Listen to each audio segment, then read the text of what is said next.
This is the Jay Pitt Show. Have the new Zillow rule changes that went into effect, has that affected or caused any problems for agents in the office yet? No, I mean, I think you're probably speaking of the kind of rule changes with respect to like, clear cooperation, public marketing, things like that. No, they haven't. This kind of begs a larger discussion that we had here in the office last week, a time or two. We discussed it in Friday Roundtable, and we discussed it in the team meeting on Monday, which is I have been on record saying that I think clear cooperation is risky. And I think it just kind of highlights when you have these big like industry-wide kind of issues or questions, a lot of times, as with the NAR settlement kind of issue, I say the NAR settlement issue because the main issue that preempted the NAR settlement was a buyer's inability to negotiate the commission or the compensation for their own agent, right? Having that baked into the equation before the buyer ever became interested in the listing because the listing agent negotiated with the seller what the buyer agent would be compensated. That was an issue that was long understood, that was objected to for decades, right? And the issue would bubble up and then settle and then bubble up and then settle, and nothing would ever change. The industry just kind of continued along, right? And, there was probably some good as a result, and there was probably some bad as a result. I don't think anybody would argue that it did promote homeownership, which I think in mass is why it was allowed to exist that way for decades. Ultimately, this last go round with the Sitzer-Burnett lawsuit, it was determined, and the PR changed surrounding the issue, as it does with all these issues. And I think that's no different with Zillow. I'll get to that in a minute. But what changed with respect to the PR when the Sitzer-Burnett case came around? Affordability changed. Rates had skyrocketed as a result of, inflation. Home prices, based on historic shortage of inventory, had continued to rise at levels that some would say is unmanageable, right? That affordability is a crisis for would-be homeowners entering the age and the marketplace. So the PR changed because so many people were dissatisfied with their inability to achieve home ownership that this became a much larger issue. And it was hard for NAR to control the PR surrounding the issue, to express what positive may come from the seller negotiating the buy side's commission and it kind of being baked into the cake. You follow me? Yep. They lost control of that narrative. So they ended up with the settlement, the lawsuit, and the settlement that they got. It's much the same with this, Ryan.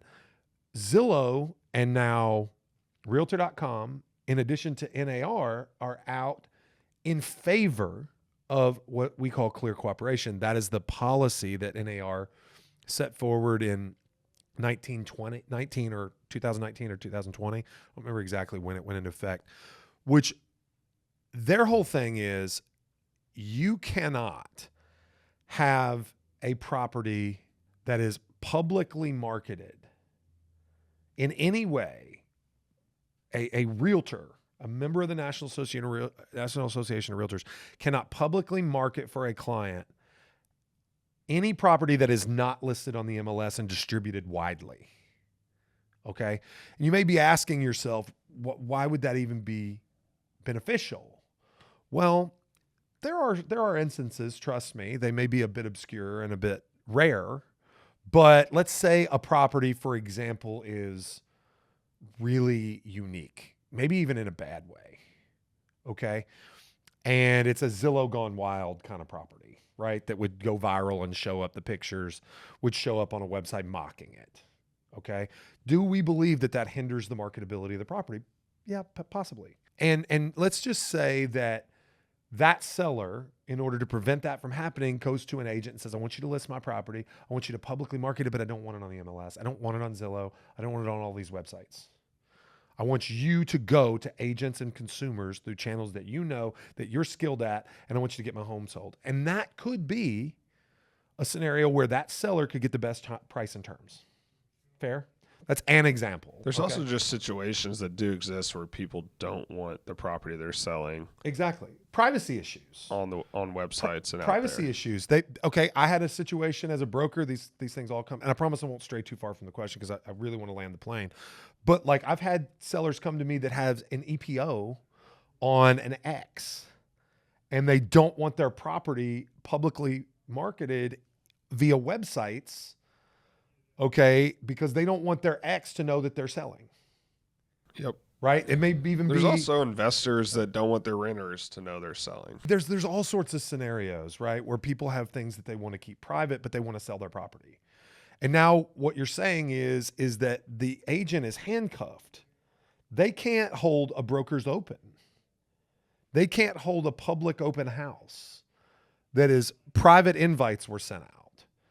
Okay, unless it's on the MLS. And so you're putting a lot of these consumers in a position where their agents can't serve them in the way that they want to be served.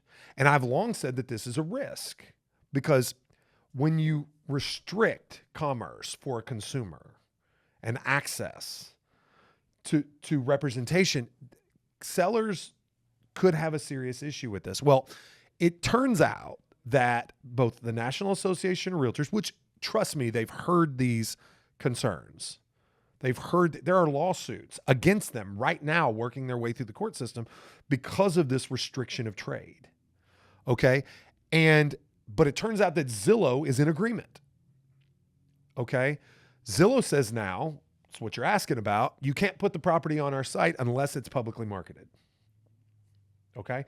And Realtor.com has joined suit. And all three sources, NAR, Zillow, and Realtor.com, have all cited fairness. Specifically that word, fairness. Fairness in accessibility to all consumers. The buyer must fairly have access to these listings. Here's the thought from my standpoint.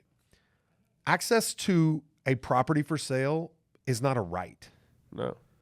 It's not a right. It's not a right that anyone is owed.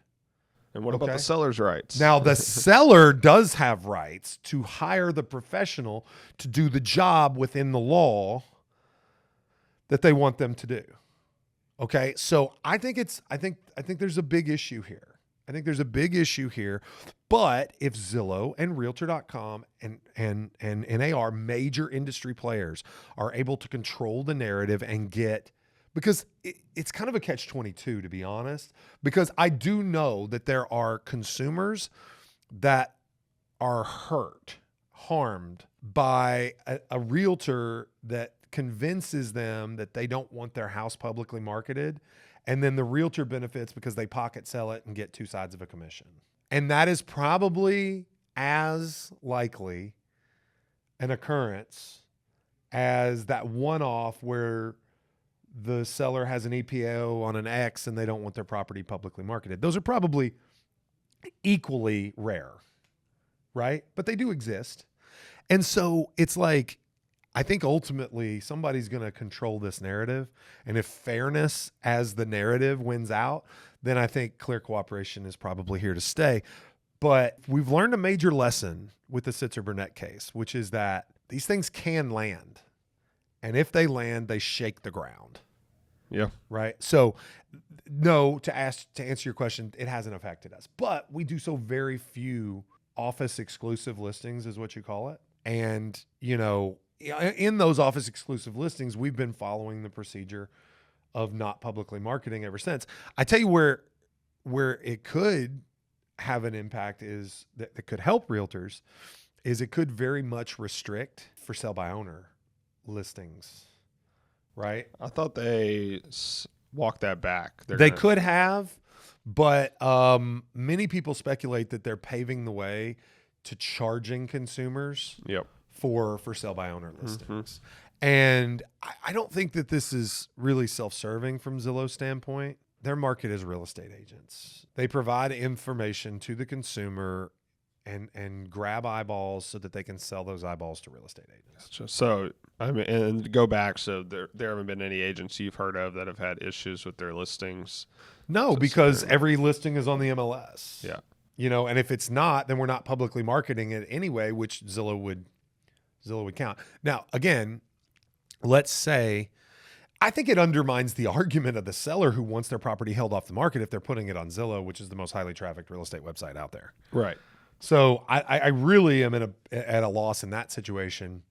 I think it's just another one of these things where realtors and brokers that dislike Zillow are looking for a reason to be frustrated.